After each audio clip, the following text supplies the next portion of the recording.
Hello guys, नमस्कार।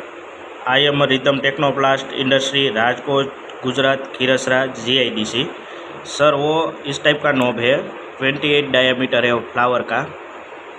और उसमें आपको जो जिस साइज का बोल्ट चाहिए वो मिल जाएगा। आनी चूड़ी इंच का सूट का कोई भी बोल्ट चाहिए वो मिल जाएगा। और कस्टमाइज बोल्ट होगा तो वो भी हम बना देंगे आपको। और ये नॉब है वो रेड कलर का है, उसमें आपको कोई भी कलर चाहिए तो वो भी मिल जाएगा। हम सभी साइज कलर वाले का नॉब मैन्युफैक्चर कर रहे हैं।